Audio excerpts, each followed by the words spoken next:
eu acho que, de novo, prioristicamente você não pode saber. Você tem, de boas intenções o mundo está repleto, meu amigo. Essa coisa, você pode até querer fazer uma coisa, a tua obra vai passar a ser outra. Aliás, eu tenho cá por mim isso daqui lá no Pormenor, a gente sempre é escolha de texto, escolha de qualquer obra, não é o que eu posso fazer por ela, mas é o que ela vai fazer por mim. Se eu escolho de antemão sabendo o que eu posso produzir em cima do material, para mim não interessa. Eu não vou sair do lugar confortável, mas é o que a obra vai fazer com você. Em relação à fala, é simples assim, uma coisa é teoria, outra coisa é ação prática.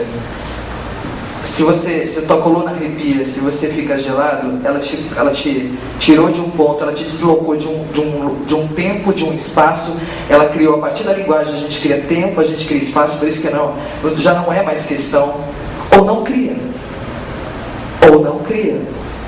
Isso você pode até emprestar para o que você está vendo, para a obra, você começa a emprestar qualidades, mas às vezes elas não têm. Tem a ver com você, não tem a ver com a obra. A obra é uma coisa, você é outra coisa. E só para arrematar uma coisa também, como é diferente, eu falo assim, tanto da minha ansiedade em fazer tragédia, que eu acho que é maravilhoso, até primeiro que a gente está montando o Ésquilo. É diferente, que ele é anterior ao Eurípides, ao Sófocles, e é anterior à famosa frase que é: conhece-te a ti mesmo, que é a socrática. A diferença fundamental entre você passar a fazer com que o povo inteiro passe a se conhecer como se fosse possível. O conhece-te a ti mesmo é a pior falácia já inventada em toda a história da humanidade. Porque quando a gente está ainda nos pré-socráticos, a gente está no... Como é o nome do primeiro? Tu comentou ele, o Heráclito, que nunca será o mesmo homem porque não é o mesmo rio. A gente está no sintoma do inventa-te a ti mesmo a cada momento. Inventa-te a ti mesmo em contraposição ao conhece-te a ti mesmo. Em contraposição a você estabilizar e congelar, em transformar em coisa, uma coisa que é impossível de ser conhecida. O dia que você conhece aquela história, só pode conhecer o que vai acontecer quando o último homem estiver sobre a face da terra e der o último suspiro. Antes disso é impossível conhecer alguma coisa.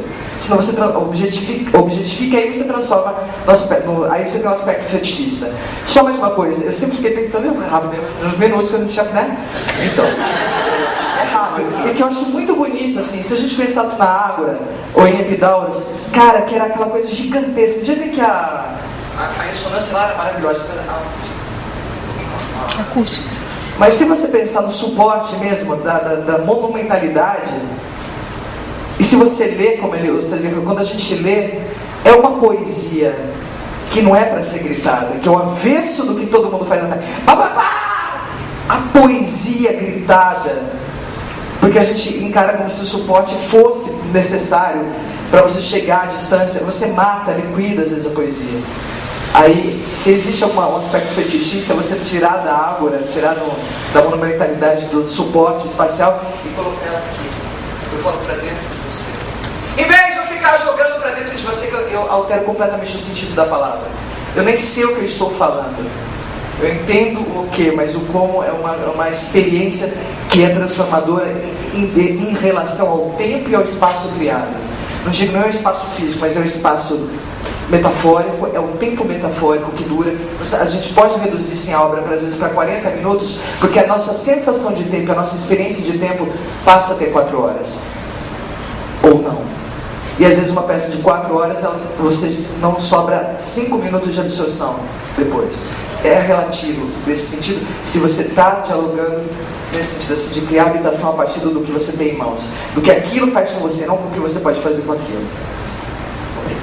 Não, a grande crítica do Nietzsche justamente é essa, né? Que com Sócrates, Eurípides, mais do que o Sófocles, né? Justamente é que o crítico entra no lugar do artista, né? Então até Ésquilo tem mais o artista falando do que o crítico, e que aí talvez é o que o Nietzsche fala, a retórica tenha suprimido a parte artística.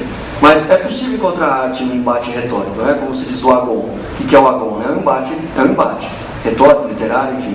Então é possível se encontrar beleza aí. É belo ler um verso do decassílabo, ou decassílabo, que seja.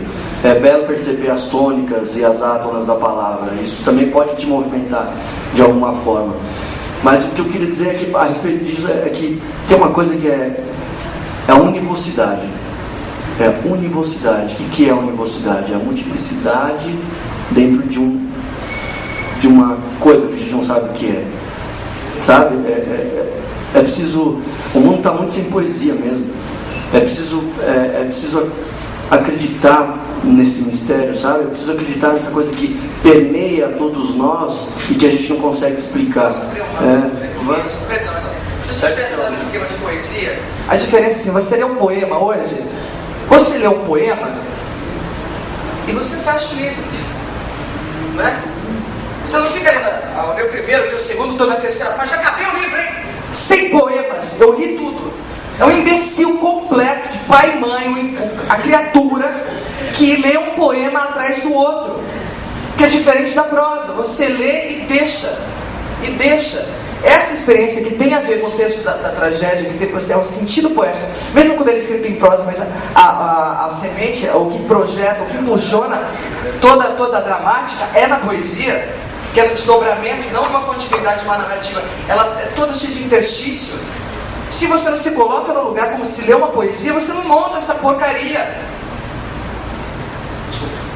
Vocês entenderam? Não foi expressão. Mas não se monta, é o lugar.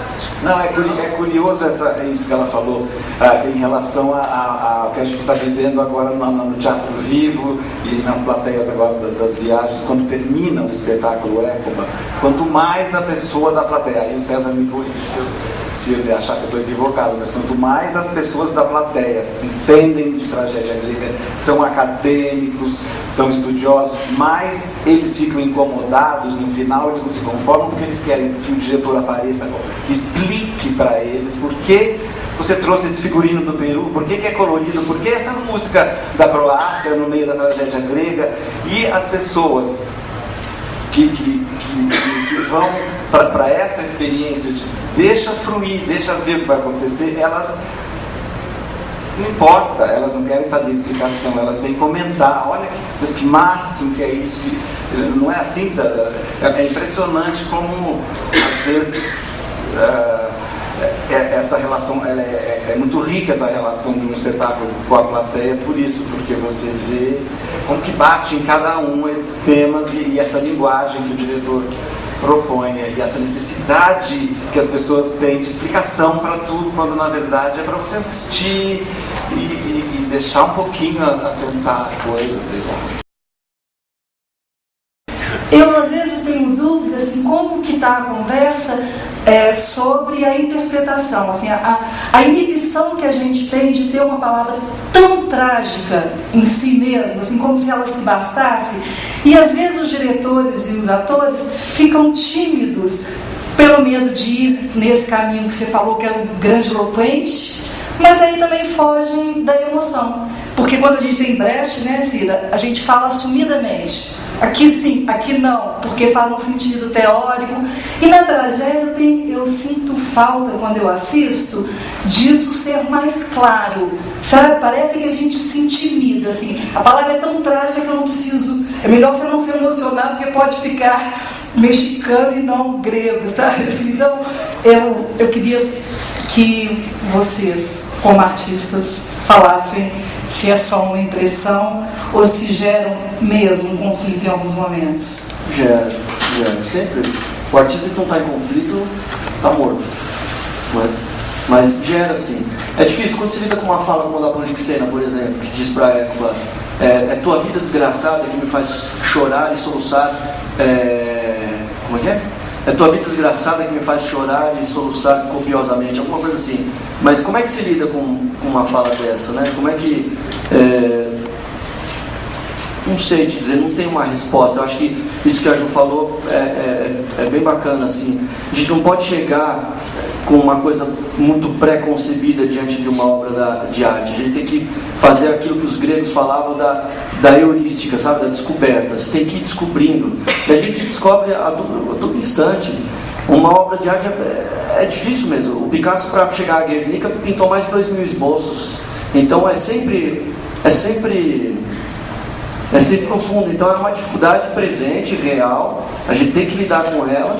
E às vezes acho que a medida de cada um, né? O que aquilo tá, como que aquilo está chegando para você, como é que aquilo cala fundo, se não cala fundo.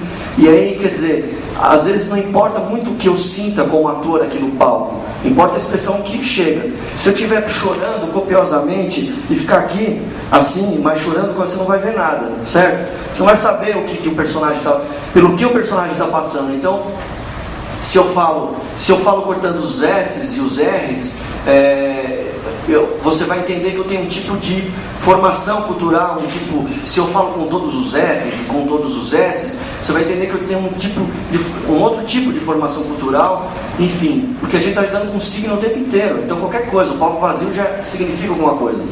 Então que dirá com a palavra, que tem um entendimento do outro, que tem uma resposta, que tem uma pergunta. Então sempre é difícil e sempre é novo. Onde a gente trabalha o tempo inteiro com a imagem, e eu acho que a questão do texto, ela tem essa força de ter que as pessoas ouvirem, né? Se deixarem guiar pelo sentido da audição, que é um sentido muito refinado, né? E que é completamente assim, deixado num segundo, no terceiro, no quarto plano, né? A gente não escuta, né? Ou melhor, a gente se entope de ruídos o tempo inteiro, mas eu acho que isso também entra um pouco no que se quer com o texto, o que te move em direção àquele trabalho, né? Porque se em que espaço ele vai ser feito? De que maneira você vai lidar com esse público? Já que não é mais o espaço do estádio, já não é um espaço grandioso, você não vai falar com 5.000 pessoas, né? Então você vai falar com quais pessoas, de que modo? Aí eu acho que isso vai, talvez isso que interfira mais na interpretação do que pensar que existem categorias de se dizer grandiloquentemente, ou também num registro tão cotidiano que perde esse tamanho, essa força do arquétipo, né? Então eu acho que é uma descoberta que tem a ver com a proposta inteira da montagem, né? Não exatamente como uma forma de interpretação, que eu acredito que seja muito complexa mesmo. É um caminho de pesquisa e de compreensão do que se quer com aquilo, que eu acho que não existem fórmulas, né? Mesmo, em arte não pode existir, mas um caminho para se chegar em algo que tem potência. Eu acho que esse caminho, assim, a questão de usar ou não um texto trágico seria de conservar, não no sentido de conservar, não buscar retomar essa essência dele, essa potência dele. E isso diz respeito, claro, à atuação e à fala, principalmente, né? Eu venho fazer 2 tragédias do Shakespeare e nos últimos 3, 4 anos. E aí, a propósito do comportamento do ator, para mim uma palavra essencial é presente. O presente é o que afasta a gente de uma, digamos, por exemplo, muito frequentemente um certo ator brasileiro tem uma tendência a representar o sentimento, a buscar o sentimento, e é o pior caminho, porque o sentimento é consequência, não tem por que ir atrás dele, ele está na palavra, na ação. Quer dizer, o essencial é partir daí. Quer dizer, essa questão ação e palavra muda na tragédia grega, é diferente essa relação, mas, por exemplo, na tragédia do Shakespeare é absolutamente claro o que é a ação. Então as pessoas ficam esperando de um ator que ele diga a qualquer coisa de podre no Rei da Dinamarca como uma frase que já sabemos dela, ou mais ainda ser ou não ser, quando na verdade é uma coisa que naquele momento, ou seja, por isso que eu falo em presente, ele percebe e diz. O presente é um ótimo, estar no presente é um ótimo conselheiro para o ator. A sensação da morte é como pano de fundo perpétuo, porque a gente tem isso na vida, a gente tem isso no dia a dia. A gente no quarto escuro, quando a gente vai dormir, ou assim que você acorda e tem que olhar para a porcaria do espelho no banheiro, tá lá a tragédia, né? E durante todo o dia a gente começa a abafar, a gente começa a colocar. Olha que loucura, o teatro ele foi sempre colocado como lugar da máscara. E é o único lugar onde não deve haver máscara. onde deve haver sim o reconhecimento e a nudez, para que se veja o que tem que ser visto, não a criação, o simulacro do humano. Tudo, esse sistema de adestramento de um comportamento que foi sendo homogêneo e foi abafando todas as nossas pulsões vitais, nossos piores medos, os nossos melhores desejos, tem a ver com isso. A gente continua sendo o homem trágico conformado. A gente não dê, quando a gente dá vazão a alguma coisa, hoje em dia o cara vira um psicopata social. Ele reprime tanto que quando ele deixa estourar. Então, eu acho que essa adequação de você estar na habitação correta, não no filtro, não na superficialidade, mas o rio é o mesmo, entende? Depende até onde você quer, tem impulso, fôlego para chegar até o fundo. Aí depende do seu fôlego. Eu acho que você fazendo com pouco fôlego, fazendo com muito fôlego, você continua no rio. Mas a experiência que você sofrer passa a reverberar, passa a ser modelar e exemplar para quem a vê. Agora depende se você tem gás para chegar até o fundo e voltar à superfície, ou se você vai morrer afogado, né? Eu acho que é mais ou menos isso, só. Eu acho que a beleza, nesse sentido das tragédias, a gente dá vazão a coisa, o homem continua sendo o mesmo homem de sempre, mas dá vazão mesmo, porque a tragédia é legal porque já é morte anunciada, você sabe que no final vai dar errado. O que é a nossa vida, senão a gente saber que por causa do advento da morte, se fôssemos imortais, não seria, a graça não é justamente essa, porque você sabe que o fim está próximo, que a tragédia é essa. Então você fazer de cada momento realmente um momento de, como o herói, ele morre, independência ou morte, ele morre pela honra, pela crença das coisas, e não com a sensação de um achatamento, de adequação, ou de até envergonha, no sentido de envergonha de não mostrar o horror, porque é desafinado, é a voz desafinada, você fica tudo torto, a cara deforma, todo mundo fala, nossa, que expressão, ator. Não, é outro lugar, você não entra no lado e faz você transfigura, e a gente freia isso, porque isso é feio, ou é um tipo de beleza que hoje em dia mais tem a ver com outra coisa.